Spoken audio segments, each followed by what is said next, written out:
So here, most of this is speculation, okay? But I'm using speculation in order to help us better understand what a war would look like, okay? So let's pretend that it's March 2027, okay? And Trump goes on TV. He announces Operation Iranian Freedom, a full-scale U.S. invasion of Iran, along with Israel, Saudi Arabia as its main partners, but the United Kingdom, UK will be involved, Australia will be involved, UAE will be involved, Poland will be involved. Okay, so you have many countries attacking Iran together. And Trump goes on TV and explains to the American public why the United States is fighting this war. Okay, and this is what Trump says. First, he says that for the past year, there have been violent protests in Iran. You have religious protests, you have political protests, you have ethnic protests. The Iranian people are sick of the Ayatollah. They are sick of the dictatorship. They want democracy. They want freedom. And in response, the Revolutionary Guard are killing thousands of protesters. Iran is on the brink of civil war. Therefore, the United States has an obligation to protect the people of Iran. Okay? The people of Iran are praying for freedom and democracy, and the United States, the world's greatest democracy, must give them democracy. Okay? So the first reason is freedom and democracy. Second, U.S. intelligence, along with Israeli intelligence, have discovered that for the past 2 years, Iran has been working very, very hard on developing a nuclear bomb. In fact, Iran is only 1 month away from having 3 nuclear bombs, so that New York City, San Francisco, and Los Angeles could all be destroyed. Okay? So to prevent this, we must strike first to stop Iran's nuclear program. Okay? Third,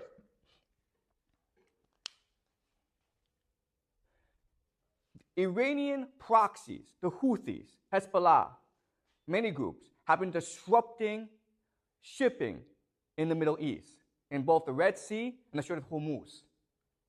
40% of the world's oil passes through that region, mainly to East Asia, China, Japan, South Korea.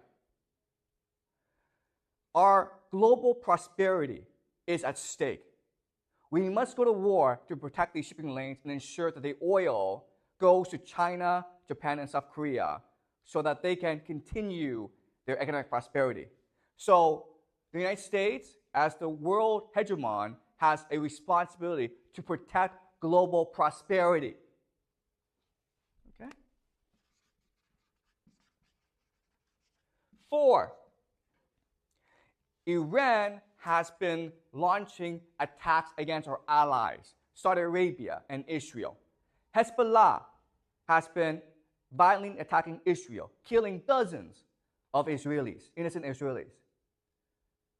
The Houthis have been attacking Saudi Arabia oil fields, damaging the economy. We have an obligation to protect our allies, our friends in the Middle East, okay?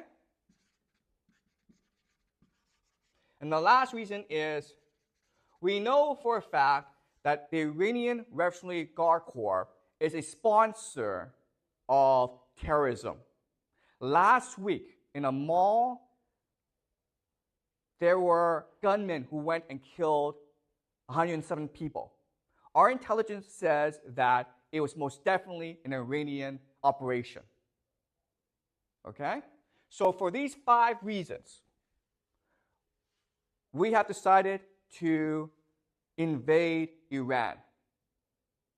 But don't worry, this invasion will be successful because we have a lot of allies.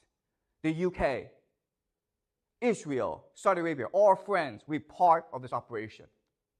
Our special forces are already in the country looking for their air bases and their missiles. We can knock them out at the beginning of the war. Also, we have been in contact with Iranian opposition groups. They want to overthrow the regime. And when we help them, they will install democracy in the country.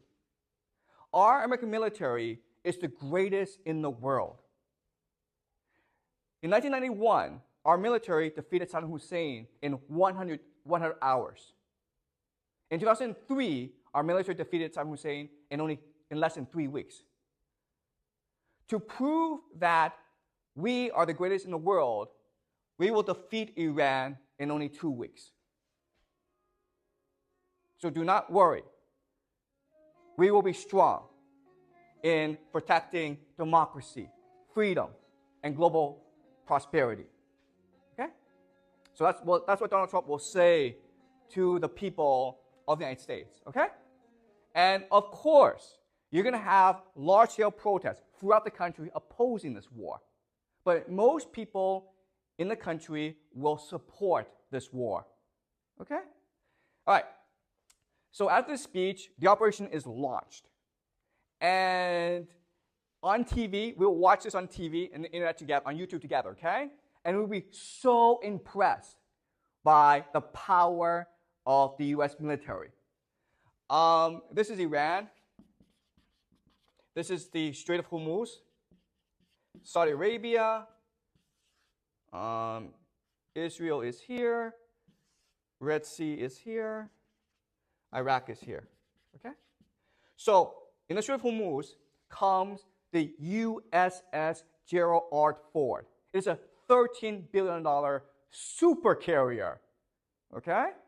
This thing is designed to destroy countries. It is now prowling the Strait of Hormuz to ensure that shipping is safe. America establishes air supremacy very quickly, okay? Meaning that it has complete control over the skies. Nothing can move in the skies without America detection, okay? And then a massive invasion force is sent to Iran in the south. 100,000 US troops land. Maybe 200,000 Saudi Arabia troops land, okay? Maybe you have 200,000 to 500,000 troops in Iran. And they are about to strike Tehran in the north, okay? So in the south, the United States and its allies have established a foothold. They have a huge presence in the country, and they're about to attack Tehran, okay? All right. Do you understand what has happened? Okay. Now I want to ask you this question. At this point, I think the war has been decided. Who has won the war? America has established air supremacy. It controls the skies. U.S. Navy controls the seas. You have 100,000 U.S. troops in country ready to strike Tehran. The war has been decided. Who has won the war?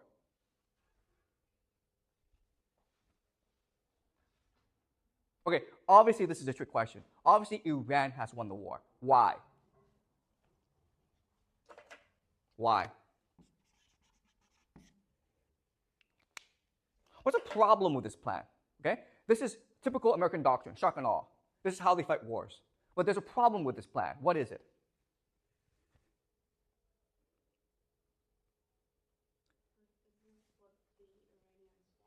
Why would the Iranians want this?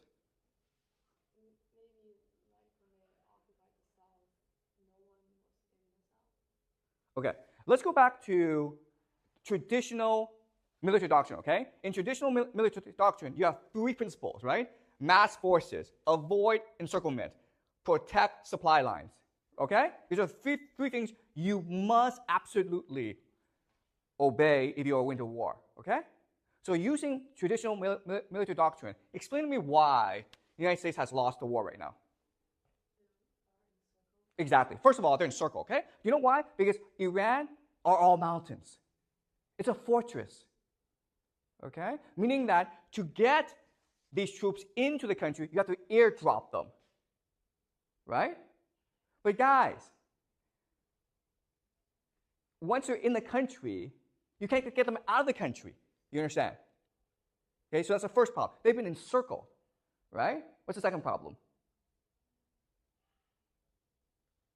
They can't actually go north. Why not? Like it's too heavily defended because of all the mountains. That's right. And why else? And like it's very hard to move like tanks and equipment through mountains. Yeah, that's right, okay? So they failed to mass forces, okay? Iran is a population of 90 million people. You will need at least 3 to 4 million soldiers to even think about conquering the country. They've got 100,000 in this country, okay? And as Jack says, you can't move tanks through mountains. They're not designed for mountain warfare. What are you going to do? Okay? So they can't mass forces, and they've been encircled, and what else is a problem? And this is the biggest problem. Exactly. They cannot be resupplied, okay? They have no supply lines. For them to be resupplied, airplanes have to drop ammunition, food, into the country. But again, Iran is all mountains. So it's very easy for Iranians to shoot down the airplanes. Does that make sense? When you pass through mountains, you can't see what's on the ground. A random guy with a rocket launcher can just shoot down the helicopter, okay? Which is what the Afghans did against the Soviets in the Afghanistan war. And that's why the Soviets lost the war. A drone can take down any airplanes, okay? So, in other words, these guys are trapped.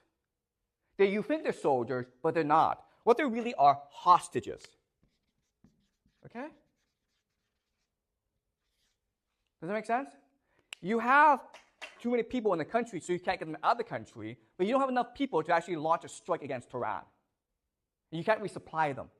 And they've been encircled by Iranian forces. All right? Does that make sense? Okay? Okay. Now, the logic of having 100,000 US troops in the country is that once in the country, all the resistance to the regime will rise up and strike against Tehran. The Iranian army will mutiny against the country. Okay? That's the hope. Why do we think this won't happen?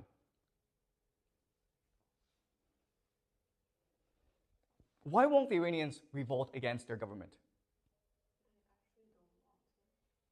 Why don't they want to revolt? That's right. Okay, so Iranians hate Americans. Okay, remember that Iranians remember the Shah. From 1953 until 1979, the Shah, the American-supported Shah, was running a brutal police state. So brutal that everyone in Iran revolted against the regime. Okay, that's number one. Why else would the Iranians not support the Americans? Why? That's the first reason. Iran has a bad history with America. Why else?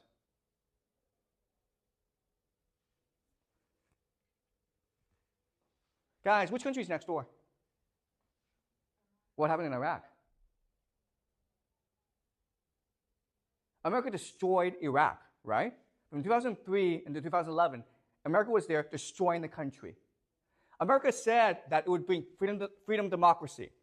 It would bring prosperity. It would bring wealth. But instead, it just destroyed the country. American soldiers were running into houses every night, pointing guns at children, destroying homes, and arresting men for no reason, okay? Iranians saw all this on TV.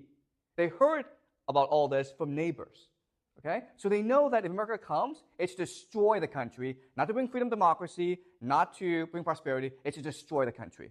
That's why they're going to fight, okay? And another reason is that Iranians think that they belong to a great civilization. So they value their freedom and independence. Okay, does that make sense? They're not going to submit to a foreign conqueror. So, why else would the Iranians resist? Okay. Also, religion, right? The Iranians are religious. They believe that America is Satan. And they have a duty, a religious obligation to fight Satan, okay? So for many reasons, there's just no way that the Iranian people are going to stand with America. You might have a minority, but most are going to resist. Okay?